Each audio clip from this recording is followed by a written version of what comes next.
Jadi dari namanya ini adalah BIMAX, maksimum. Orang yang sehat dia akan terus merawat kesehatannya.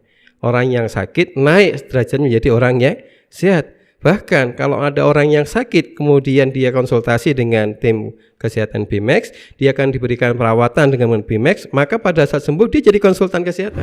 Welcome to Best Podcast Go Berkah No Riba. Hari ini saya kehadiran seorang tim konsultan dari BIMAX ya, Bapak Ustadz Anton Slamet dari Solo. Assalamualaikum. Waalaikumsalam warahmatullahi wabarakatuh. Alhamdulillah hari ini kita bisa hadir di sini buat ngobrolin produk yang baru di launching PT Best nih Ustadz, yaitu produk BIMAX ya. Produk BIMAX ini waktu bulan lalu kita keluarkan ternyata langsung sold out. Alhamdulillah. Semoga nah tapi jujur nih Ustadz, saya masih bingung ini manfaatnya buat apa. Konotasinya max gitu ya. Iya. Nah karena kata teman-teman ini kok bikin kuat gitu loh, ya kan?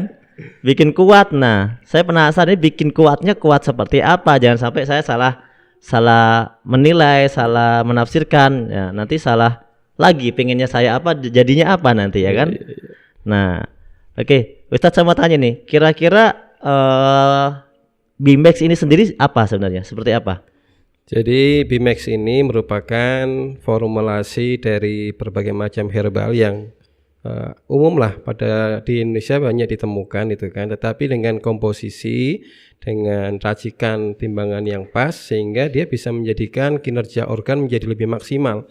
Jadi orang mengatakan saya cepat lelah, cepat capek, kurang bertenaga gitu kan, habis kerja pulang sampai rumah loyo, itu karena kondisi dia makan itu tidak bisa diproses secara maksimal karena fungsi organnya menurun. Nah ini dengan konsumsi ini fungsi organnya meningkat sehingga seolah-olah apa yang dia makan itu diolah 100%, seolah-olah punya tenaga terus begitu. Jadi orang kerasa sehat gitu ya. Terasa sehat, tidak merasa capek, tidak merasa pusing, tidak merasa kelelahan lah istilahnya begitu kalau dengan adanya mengkonsumsikan BIMAX itu. Nah, terus indikator sehat itu sendiri seperti apa, Ustaz? Nah, kalau untuk lebih mudahnya sehat itu dari kata sehat itu sendiri, huruf S, E, H, A dan T ya. Ini lebih mudahnya. Yang pertama orang sehat itu adalah punya spirit. Ya, punya semangat. Jadi kalau ada wajah kurang senyum sebenarnya berarti kurang sehat gitu kan ya. Saya kalau kurang senyum kurang sehat ya. Ya jadi mungkin saya mau senyum ada kondisi kerusakan lambung sehingga menjadikan dia harus ngambek dan sebagainya. Ini kalau untuk masalah sehat yang pertama adalah spirit. Ya, spirit. Yang kedua, orang sehat itu adalah dia mempunyai enzim yang cukup. Ya, dikatakan enzim yang cukup itu adalah pada saat dia itu mengkonsumsi makanan bisa menikmati semua nikmat rasanya. Kan ada orang yang makan itu kehilangan rasa. Ini makanannya enak kok kayaknya asinnya nggak ada, manisnya nggak ada. Itu kira-kira sedang nggak sehat. Nah dengan adanya orang sehat itu pada saat dia bisa merasakan asinnya pas, manisnya pas, nikmatnya pas, orang sehat berarti. Saya punya teman itu katanya semua makanan enak. Wah berarti dia sehat secara spirit, secara ininya enzimnya. Tetapi yang ketiga untuk kategori sehat itu adalah tentang masalah hormon yang seimbang. Ya, banyak orang yang dalam kondisi sehat tubuhnya, tetapi kemudian masuk ke dalam ranah dia mudah mengalami sakit pada saat dia adalah hormon tidak seimbang. Artinya begini, manusia itu diciptakan fa'alhama fujurah wa taqwaha. Ada kadang-kadang adalah fujur dan takwa. Nah, kalau orang itu berpikirnya negatif melulu, maka badan yang sehat kayak apapun bisa jatuh dari kesehatannya menjadi sakit. Sehingga kalau untuk orang sehat ini adalah balancing hormonnya, setidaknya kita harus meningkatkan husnudon. Jadi apapun, kena masalah apapun husnudon. Di balik masalah pasti ada hikmah. Di balik masalah pasti ada hadiah. Nah di situ. Jadi insya Allah kalau orang senantiasa setiap masalah itu di husnudon begitu, insya Allah dia akan tetap mendapatkan tubuh kesehatan. Kebanyakan ada saat ada orang musibah menimpa kita yang disalahkan orang lain. Nah kalau kita husnudon, ini mungkin cobaan, mungkin ujian, mungkin ada hadiah yang disiapkan Allah SWT pada saat setiap dibalik musibah atau masalah yang kita hadapi. Husnudon. Yang berikutnya adalah huruf A. Orang sehat itu harus aktif bergerak. Gitu. Makanya kalau nggak aktif bergerak, sebuah bisnis pun kalau nggak aktif bergerak juga akan mati juga di situ kan. Nah kebiasaan ada orang yang pada saat dia bekerja mungkin sebagai karyawan gitu ya, pada saat aktif bekerja dia sehat, begitu dia pensiun hanya banyak di rumah sakit-sakitan. Karena apa? Kondisi sehat tidak dipakai untuk bergerak. Ya, berbeda dengan mesin. Kita istirahatkan, kita matikan berapa tahun masih awet gitu. Tapi kalau manusia semakin tidak digerakkan, semakin mati selnya, semakin mudah mengalami sakit. Dan yang terakhir, orang sehat itu adalah orang yang senantiasa ditreatment. Jadi orang sehat itu bukan kemudian hadiah semata-mata dari Allah, entar sakit juga karena Allah. Sehat, mentreatment sehat itu adalah merupakan ikhtiar, takdir Allah. Tidak mentreatment kesehatan juga merupakan takdir Allah yang nanti menjadi penyakit pada saat dia treatment. Nah, BMAC di sini merupakan salah satu mentreatment kesehatan tadi. Jadi kita sebagai orang yang sehat harus bersyukur. Salah satu syukurnya adalah dengan mentreatment. Nah, kenapa minum BMAC? Saya termasuk orang yang bersyukur. Saya mentreatment, saya merawat kesehatan saya dengan apa? Kandungan BMAC di sini mampu meningkatkan optimalisasi daripada kinerja organ-organ tubuh kita. Jadi minum BMAC ini nggak harus selalu nunggu sakit tertentu gitu ya? Berarti nggak harus ya? Jadi dari namanya ini adalah BMAX, Bimaksimum. Orang yang sehat dia akan terus merawat kesehatannya. Orang yang sakit naik derajatnya menjadi orang yang sehat. Bahkan kalau ada orang yang sakit kemudian dia konsultasi dengan tim kesehatan BMAX, dia akan diberikan perawatan dengan BMAX, maka pada saat sembuh dia jadi konsultan kesehatan.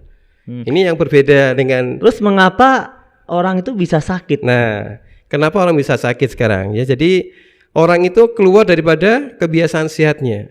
Pasti semua orang sakit adalah karena keluar dari kebiasaan sehatnya. Ini contoh nih, pada saat dia punya masalah, jadi kalau kita orang sakit tadi sehat dari kata SHAAT, kalau orang sakit dari kata sakit juga SAKIT.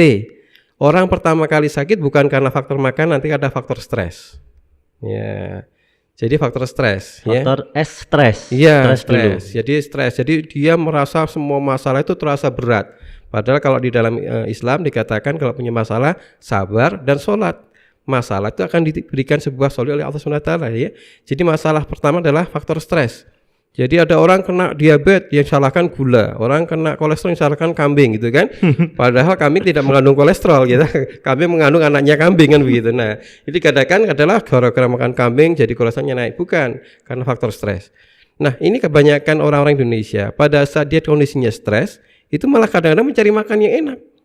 Ya, sedang ini ya budak kepala gitu. Oh iya, karena dia stres jadinya cari gara-gara, cari pelampiasan gitu kan ya.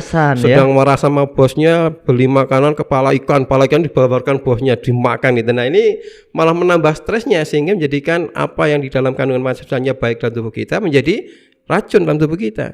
Yang kita makan gula jadi tambah gulanya itu. Itu adalah yang pertama, stres. Yang kedua, faktor orang sakit adalah huruf A. Yaitu adalah air yang kurang. Ya, air minum yang kurang. Makanya banyak terapi-terapi orang yang sakit hanya dibanyakkan minum air, insya Allah sembuh. Ya, bahkan air ini merupakan sumbangan oksigen dalam tubuh kita. Dia kandungan adalah O, ya H2O ya. H2O. Nah, setiap kita minum dia akan menyumbangkan oksigen untuk tubuh kita, gitu kan, selaku menjadikan pelarut dan membuang toksit yang kita konsumsikan.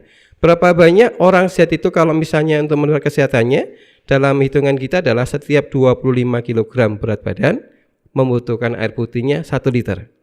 Ya. Jadi kalau 50 kg 2 liter.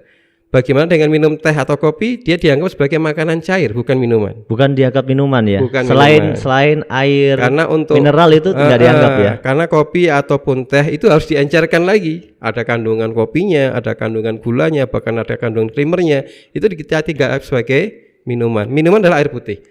Jadi termasuk kalau kita minum apa? Kayak kolagen, ini tidak dianggap dari 25 kalau liter di dalam tadi ya. Kita ini diartikan sebagai makanan cair, bukan minuman. Bukan minuman ya. Makanan cair. Jadi saya kira itu udah minum Ustaz ya. Jadi saya nggak minum air putih biasanya.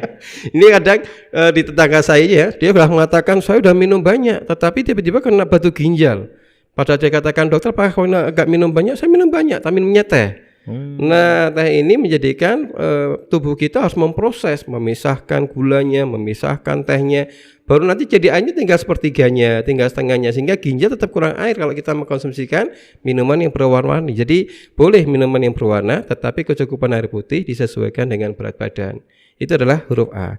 Yang berikutnya adalah huruf K. Huruf K. Yaitu adalah kurang olahraga. Ya. Di Indonesia ini banyak kan nih penyakit nih, pengennya kerja enak tapi nggak banyak keluar keringat gitu. Padahal keringat merupakan salah satu detoksifikasi. Ya.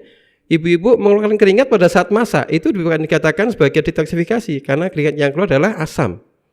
Ya, beda ya berarti ya. Sementara kalau untuk yang keluar keringat yang sehat adalah keringatnya keluarnya asin. Makanya kalau misalnya kita olahraga pakai baju hitam, nanti kalau setelah kita keringetan kita kita jemur ya, keluar tuh pulau-pulau warna putih, itu adalah garam.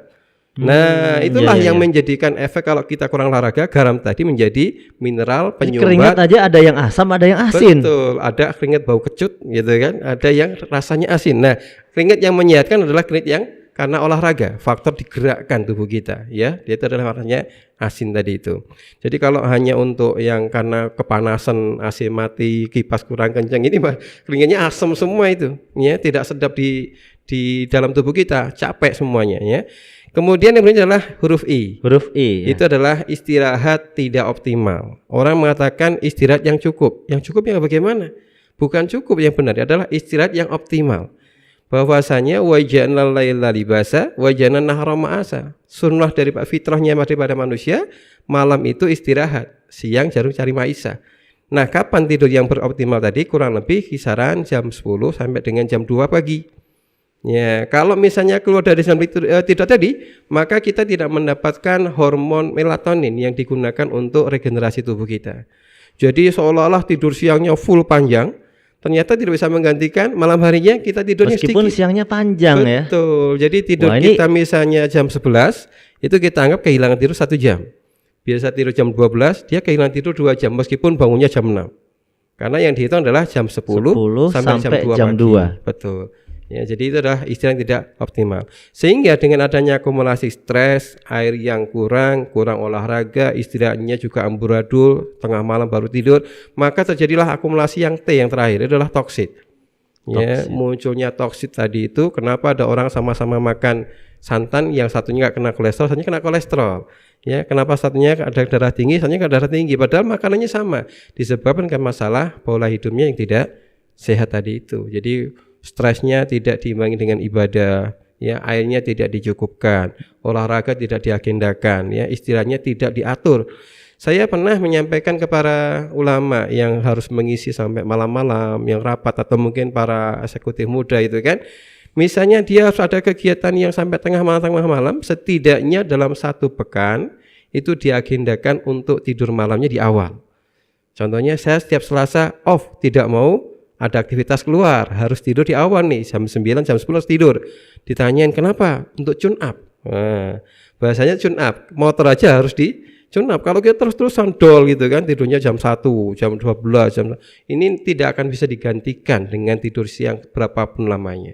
Jadi ini sangat penting sekali, setidaknya mengagendakan tidur berkualitas, setidaknya ada 1 minggu sekali tidur di awal waktu. Oh iya. Wah, ini kayaknya saya kena semua ini. Faktor SAKIT ini ya. Jadi harus bersiap-siap, ini harus diperbaiki Ustadz ya. Betul.